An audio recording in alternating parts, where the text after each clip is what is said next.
you might say, a field of infinite possibilities, we selectively choose the data that reinforces our map, our concept of what we think exists out there. And that's how all scientific investigation proceeds. And over the last several million years, that paradigm has shifted and has gone through many phases. So if we look to anthropologists and ask them what's the history of our species, incidentally, there's a lot of controversy even about that. But most people will say that Homo sapiens, which is human beings, as distinguished from Homo erectus, which was when apes began to stand and walk, but Homo sapiens is when we started to actually think and create and conceptualize. Homo sapiens have existed for at least several 100,000 years, possibly several million years. There's controversy about that. And for most of our evolutionary history, for the several 100,000 years or million years that we've been around as Homo sapiens, we were hunter-gatherers. We were either hunting or we were gathering. We were basically living in a very predatory environment, and we were also surrounded by predators who thought it was a great idea to have us for breakfast, lunch, and dinner. And so in order to survive, we developed this biological response, which is known as the fight-flight response. In a threatening situation, we learned how to run or fight, and that's why we survived. And this response is controlled by a part of our brain, which is also known as the brain's brain. It's called the limbic system, and it controls basic instinctual and survival responses. And David will tell you that when we were in medical school, the way we remembered the functions of the limbic system were the 4 F's: feeding, fighting, fleeing, and the physical act that's responsible for the procreation of our species. So, for millions of years, hundreds of thousands of years, that response dominated our awareness, our biology, our genetic structure, and is still really the most powerful response in our physiology. So the first phase of our evolution as human beings was hunter-gatherers. But around 6,000 years ago, something dramatic happened in our evolutionary history. As humans, we discovered first horticulture and then agriculture.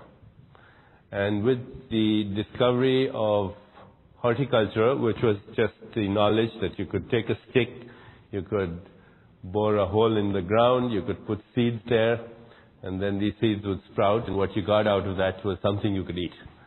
Agriculture came a little later, where humans discovered that you could use animals, and you could have a plow that could be driven by an animal, and then you could actually increase your wealth in terms of what there was available to eat. So the age of horticulture first and the age of agriculture second. Around the age of horticulture, there is the emergence amongst human beings, the concept of gods and goddesses, deities. Humans began to pray to gods and goddesses to bring them abundant rain and good environment so that their seeds would sprout into abundant fruit and agricultural products, grain and so on. And then with the age of agriculture, more time available, and this happened, as I said, almost 6,000 years. And around this time, we have the emergence around the globe, around our whole planet, of what have come to be known as the axial sages. So the axial sages, because they all appeared around the whole planet, around the same time in our evolutionary history.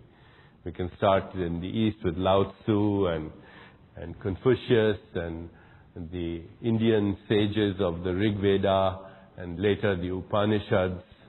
And we have in the West the thinkers like Pythagoras and Socrates and Plato and Aristotle And we have Moses in the Middle East, and then many centuries later, we have great prophets like Muhammad and Christ, and in the Indian realm, the Ramayana and Mahabharata, the names Krishna and Ram, and we have Buddha, of course, and many, many others. I can't even name all these great thinkers that emerged around the same period.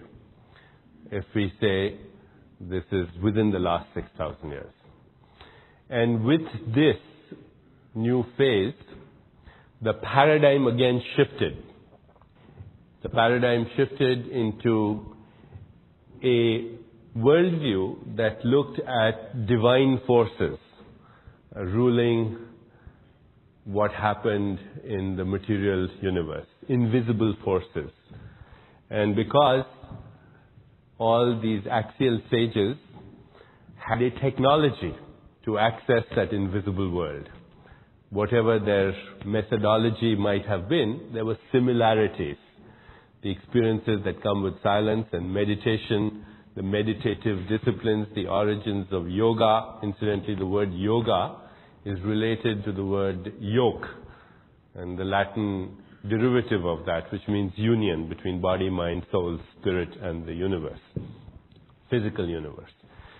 So it is during this period that we also learned to elicit as human beings a different biological response than just the fight-flight response. The fight-flight response was based on fear and came out of a necessity for survival.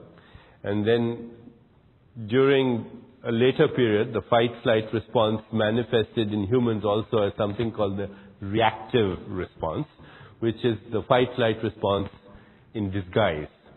A reaction to a stimulus basically with survival as the basic need. And reactive response are things like our control dramas, confrontation, intimidation, indifference, stubbornness, cunning, ruthlessness. These are the control dramas that humans participate in, and the essential basis for that is again survival. But beyond the reactive response, during the time that our evolutionary history saw the emergence of the axial sages, these axial sages had given us, or have given us, insight into yet another physiological response that we'll be using during this course, all through this course. The third response to emerge in the human nervous system is what is called the restful alertness response. And this is the response that we will all be eliciting during this conference, during the next few days. In fact, it will be the basis of understanding a lot that we are going to explore this week. The restful awareness response is the ability of the nervous system to go beyond the eyes of perception, the eyes of the flesh, to go beyond the eyes of the mind into literally the eyes of the soul or spirit. It's the response that gave rise to the literature and the theoretical framework that we'll be exploring. Because whatever we explore in the world of so-called reality, first of all, it's based on a certain conceptual framework, but that certain conceptual framework also comes from a certain methodology. So anything that we explore, and if we want to call it science, any scientific discipline that we want to explore has three ingredients to it. First, there's a methodology.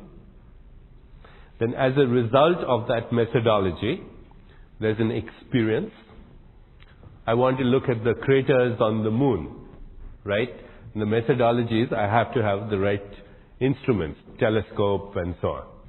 And then when I can use those instruments, then I can see the craters on the moon. Well, that's the experience. And the third ingredient of any scientific exploration is that I must be able to share that methodology and that experience with my peers. And if I say, well, look at this telescope, this is how it works, you look through it, you'll see the craters of the moon. They also see the craters of the moon. We have an agreement, we have a similar experience, and that collective agreement then becomes our science.